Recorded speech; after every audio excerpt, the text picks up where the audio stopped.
Hi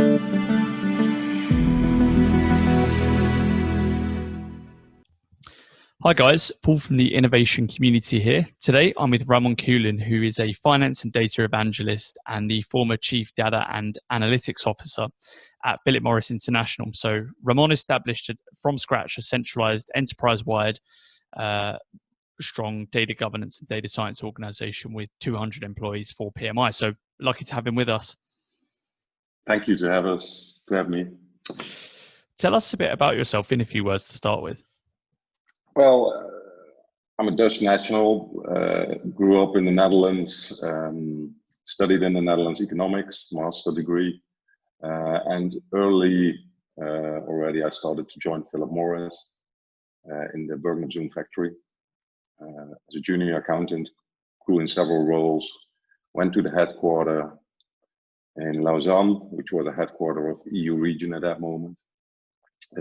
In 2006 to 2008, let's say, the exciting times, as Phillip Morris spun off from Altria, i.e. we became a stock-listed company. So suddenly we became a corporate office with all the pluses and minuses. And somewhere in 2016, they asked me to investigate what a CDO was, what he did, and I ended up getting the job in Phillip Morris. And I'm sure we'll be talking about that a lot later. What's your favorite country that you've worked in? Well, to be honest, I don't have a favorite country. I mean, in the role I had, in the several roles I had in the corporate office, it was amazing to be able to travel around the world, to meet several cultures, etc. And I think I would be able to settle down in Tokyo, in Lausanne, in New York. It doesn't really matter. Every country has its advantages and its disadvantages. It's just a matter of embracing the challenges. It's very altruistic. I like it. So where did your career working in data start?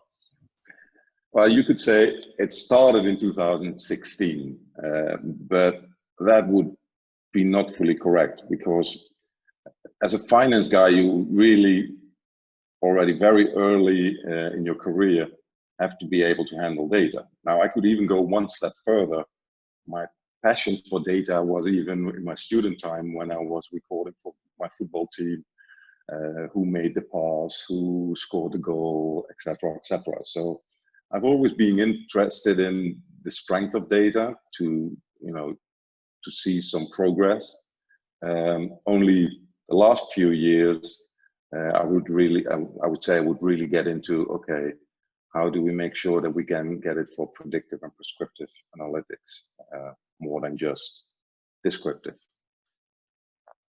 So this for you has clearly been something that's been an integral part of your life. What really interests you about working with data, and what continues to interest you? Well, first of all, of course, working with data is sort of getting the truth out there. Of course, there's always bias, even in data, but bias in experience is much greater than bias in data. On top, in finance, in a stock-listed company, you quickly learn that you cannot lie, you cannot cheat, you cannot mislead shareholders.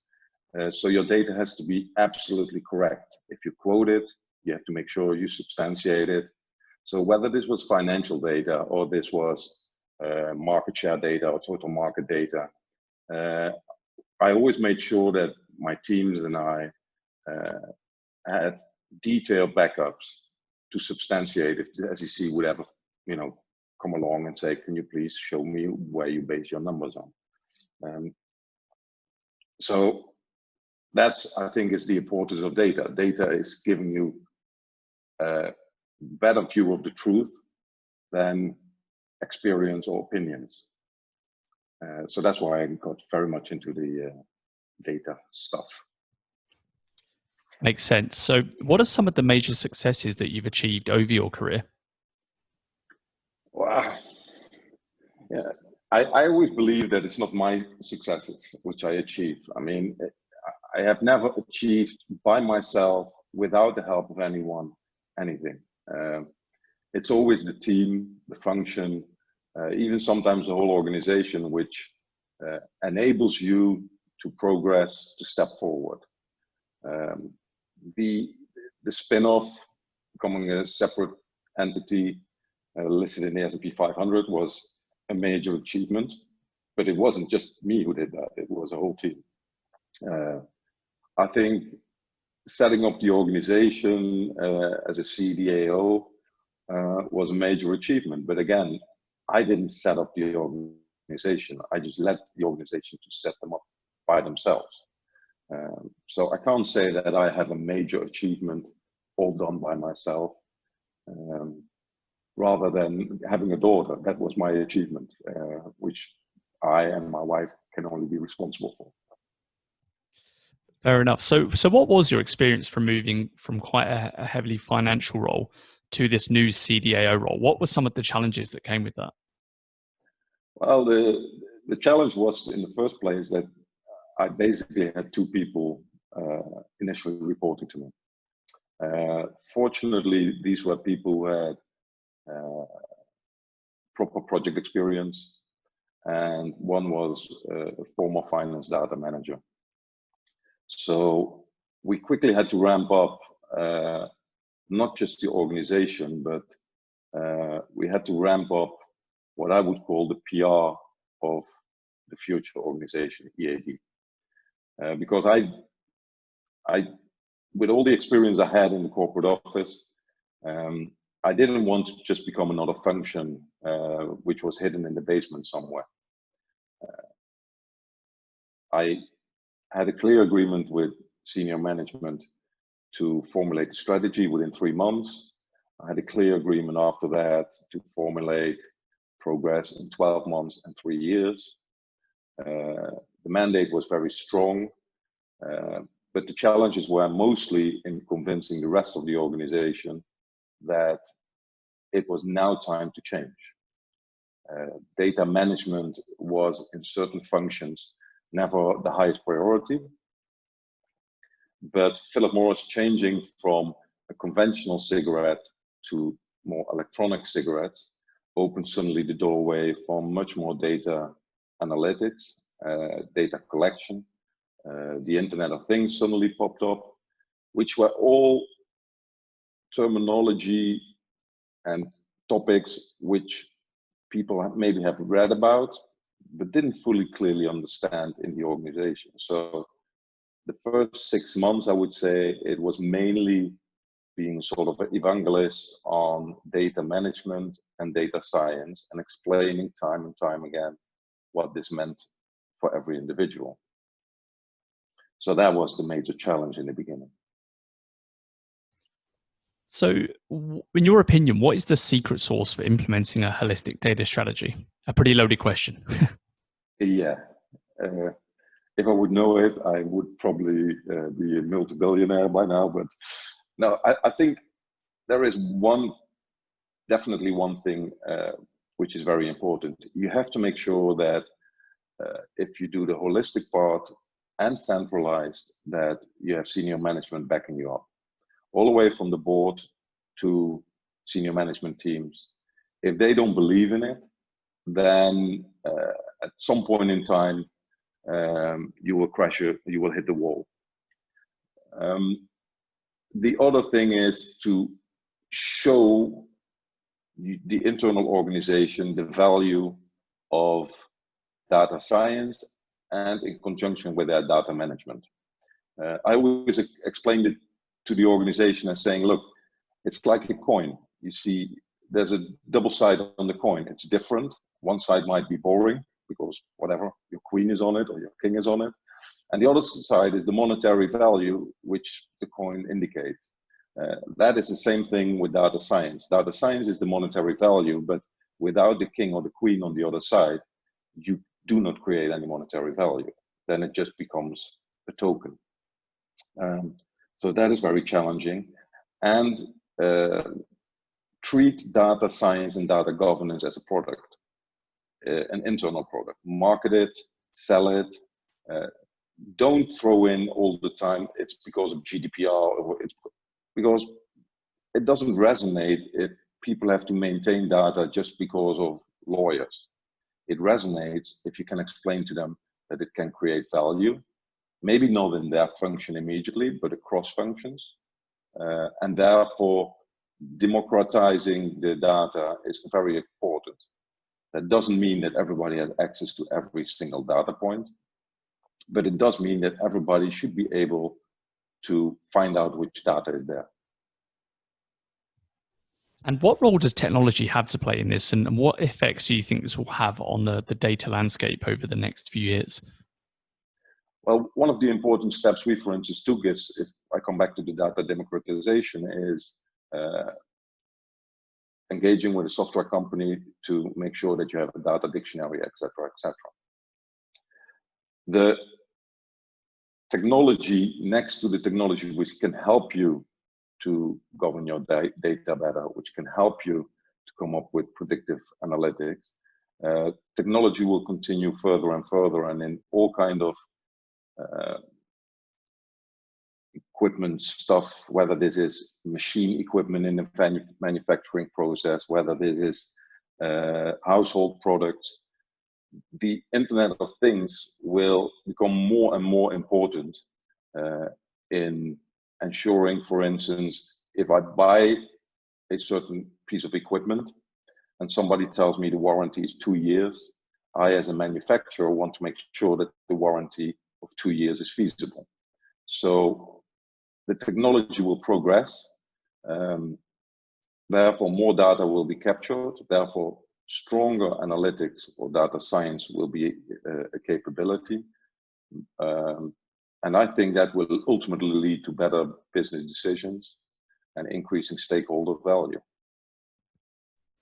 And you mentioned that a lot of the challenges is getting senior leadership buy-in. So how did you engage and communicate with the senior leaders within Phillip Morris? Well, my luck was, of course, already that there was no predecessor. So senior management wanted me to take up that role. So the sponsorship was there.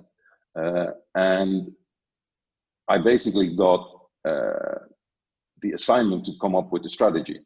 Now, the funny thing was that when I had to present the strategy for the senior management, some senior managers said to me of, let's say, administrative functions, well, this is not for me, right? This is more for marketing and sales. And I said, well, you better be present in the meeting because it will touch us all. So I think that if you have the assignment to do it, be frank and open in the first place. Don't overpromise. Don't tell senior management, look, within year one, we will make a big difference. We will generate revenue. I told management, we will generate, in 3 years from now, we will generate 5 times our cost base. That was the target I told as well to all my direct reports, and they told their teams, etc. So be open, be transparent, go frequently to them, because data is not on top of their priority. But if you go frequently to them and communicate your successes and your failures, I think senior management will clearly and quickly see the business benefit for it. And how about when you were building the team as well? I mean, building 200 plus data leaders in an organization can't have been easy. How did you get that message across of what needed to happen? Well, I think the most important thing is when you start building, especially in my situation, I didn't have a background as a CDO. So for me, it was very important to listen to the other people, to give them room to create. We started describing processes on how we thought within Phillip Morris we had to set up data governance, data architecture, data science. We had a back office making sure that workshops were generated for creating buzz in the organization. So every function would get a workshop to see how the value could be created for their function. But I also told my people, okay, look at platforms which we want to use. What about career path in the data science? We didn't recruit all the people just here in Switzerland. We set up a data lab, as we called it, in Krakow. We set up a data lab in Amsterdam and one in Tokyo. And I told my people, look, it's your lab. If you want to have, and this sounds weird, but if you want to have a table football game in your lab because you need to switch off, do it. So I saw my role very much as clearing the path so that the people who really knew about the topics could advance. So whether this was on data management, data quality, or data science. And I think that's the most important thing. Communicate very clearly to your organization what you want, what you expect from them. I told them I want to have a cross-functional organization. I don't want only technical people in my team. I need business people there who understand what HR is doing, what marketing is doing, but also who understand where the data is. So give people room, but bring them under one umbrella. So yes, we made, I made every quarter, I made videos because of the distance, but I also did every month. We did a departmental meeting where everybody could call in. So make sure that the people get the liberty to act, but understand in which direction they have to go. I once was told by a military guy who said, when Napoleon fought wars, all noses had to be in one direction. Nowadays, if a military unit moves on, noses are in a different direction, but the progress is in the same direction. So that's what I always try to create. That's a really good analogy as well. Where do you see the biggest opportunity for improvement in organizations right now? Well, a lot of organizations, even organizations I still advise, think that if they hire 20 data scientists, that they will crack the code. And then I have to explain to them, first of all, do you know which data you have? Do you know the quality of your data? Why are you collecting that much data if you don't do anything with it? Is it easy accessible? So the foundation of every, what I call enterprise analytics and data organization, starts with proper data governance, which is data quality, in my view, data management, data architecture. If you don't do that properly, the chances that you get high value data science out of it is not likely. And not to my surprise, to be honest, but a lot of organizations are, for instance, on data quality so far away or on the right level that you drive your data scientists nuts, because they have to spend weeks of cleaning data, gathering data, adjusting data. And first of all, it's not fun for the data scientists. Secondly, who tells me that they're not cleaning the wrong data or cleaning it in the wrong way? So I keep telling organizations, do it at the same moment, because I'm definitely a big believer of saying do data science and data governance at the same moment, and put them in one team, because they learn from each other. They can explain things to each other.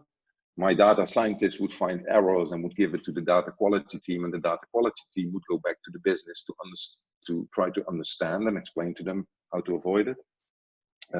But most organizations are not even on the base level of a proper foundation, except the Googles, the Apples, and all the big techs of this world. And because that's another warning for a lot of companies. They read about the Googles, the Yahoos, and you suddenly have senior management thinking that they can become the same. But I always tell them, look, your core strength is maybe in making machines or making cars or making cigarettes. Don't try to become a data company. Try to become a data-driven company. That's two different things. Yeah, I think the analogy with how Apple, people want to be like Apple. People hire people from ex-Apple leaders and ex-Google leaders, and they expect it to switch on like that. Obviously, not how it works. What do you think was the biggest mistake you made during your career? Well, especially I think in the beginning of my career, I made zillions of mistakes. Especially when I became, slowly but surely, I was becoming supervisor, manager, etc. And I really had to learn to listen. I really had to learn to ask more questions. So my biggest mistake probably is that I, in the beginning especially, didn't listen too well to my teams, or to maybe to management even sometimes. And therefore you delay things, therefore things, I had to build financial systems, and therefore maybe the cost of the financial systems became a bit too high. But I don't think I made a big enough mistake, because I worked 24 years for Phillip Morris, to get rid of me. So I think I remember one of the mistakes that I thought when I got a new team, when I went to Lausanne. I was raised in the Anglo-Saxon management style, and suddenly I had 4 French-speaking people reporting to me, which was a bit of a different ballgame. But I always believe that if you pay attention, you listen, you observe, and you learn, you quickly overcome your difficulties. And mistakes remain small mistakes, not big ones.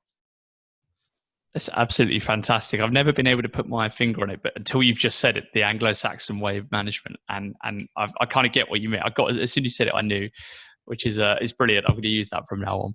So, what are your thoughts on the impacts of COVID-19 right now? Well, a lot of people, of course, are suffering because of COVID-19. I mean, people have died, people are hospitalized, etc. So, in a sense, it's a tragedy. But from a business perspective, you can also say that because of this crisis, it opens up a lot of opportunities. For years, everyone, even I as an economist, already talked about why can't people work more from home? Why can't people work more remote? Within Phillip Morris, I set up the office in Amsterdam and Tokyo, and it proved already that working remote with remote teams is very easy. I think COVID-19 has accelerated that. Of course, there will be new challenges for a lot of companies. But I think that if companies see this more as an opportunity, not so much to restructure, but to rethink about their processes on, how to measure productivity, for instance, when you can't see somebody. Well, look, a lot of management think that it is better that they see their people, because then they can see whether or not they work. But the reality is you should be able to challenge and measure people in a total different way. Now, on top, I think COVID has showed us all what the importance is of data, proper data definitions. Because at this moment, if you ask, okay, how many people suffered from COVID, it's a sort of a mixed fruit bowl. In some countries, they register a COVID death when he or she is deemed to have had COVID, and others, they only record it if that was the main cause. I mean, so COVID, I think, showed that in a pandemic kind of way, that it's very important to have shared data definitions, shared frequency of data, proper quality. But I think it shows also for companies that if you make it smaller and say, okay, and now we're talking about functions, and we start to collect, I always make the joke, we start to collect headcount. I urge every CDO to ask the finance department, the HR department, and the general services department to ask how many people are in this building. And you will see you get 3 different numbers. And that is the real situation. So I think COVID has showed us, again, the weaknesses of our data collection. But I'm an optimistic person. I believe it really will generate, and it has generated, tremendous online business, total different working methodologies. It will generate new systems, new processes. So I hope that once everybody has a vaccine, that the world at least has changed a little bit. Makes a lot of sense. What is your top working from home tip? But I'm very bad working from home, but I always say shut down all shutters, because distraction can be very high.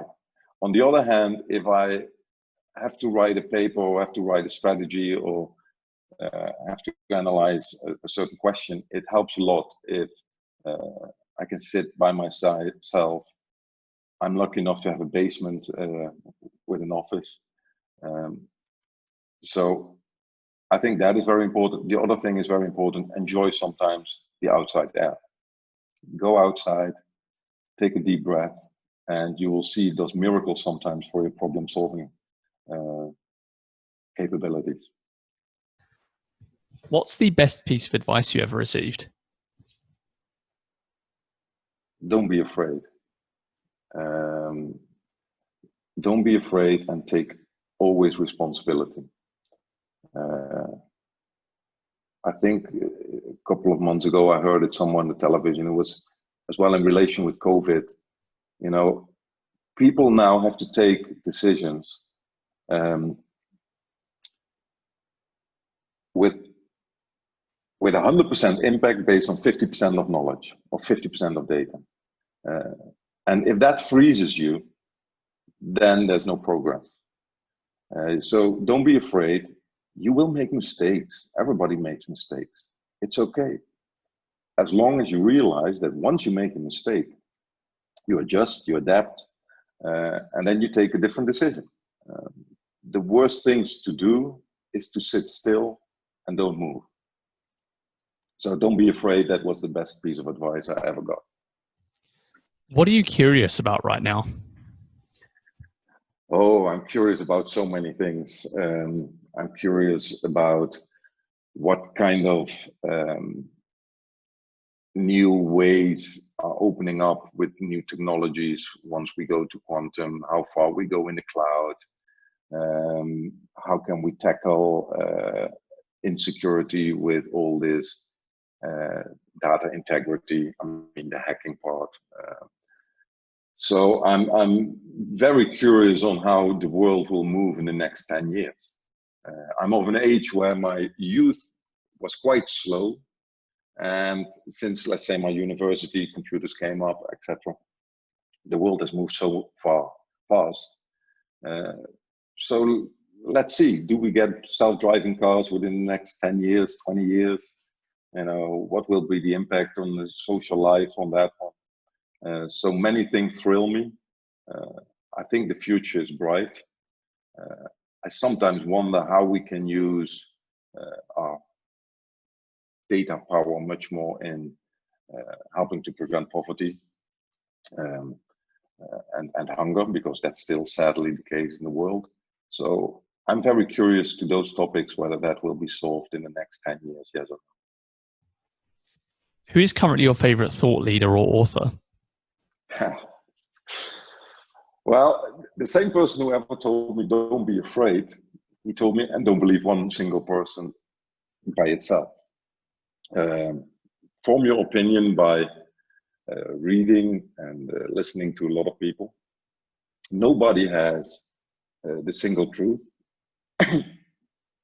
The best thing is to collect all truth and form your own opinion on it. So no, I am not a fan of Steve Jobs alone, or I'm not a fan of a famous philosopher. I think that if you take a lot of elements of all industry leaders, but even sports, even military, politicians, then you form and you become much broader. You form your own opinion and become much broader. Last question, what advice would you give for aspiring leaders in data? First and foremost, be a good people manager.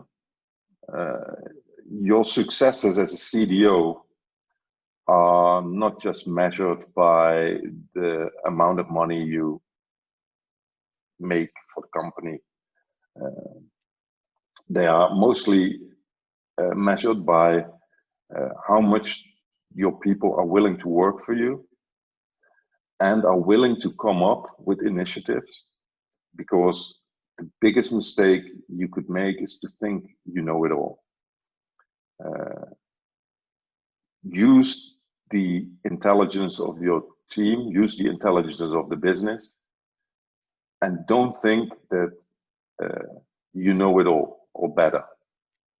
So listen very carefully, observe very carefully, talk with the business a lot, because it's the business you have to convince in using and maintaining the data. It's not the CDO who makes the business, it's the business who makes the CDO job. Great advice from Ramon Keulen. Thanks for joining us. You're welcome.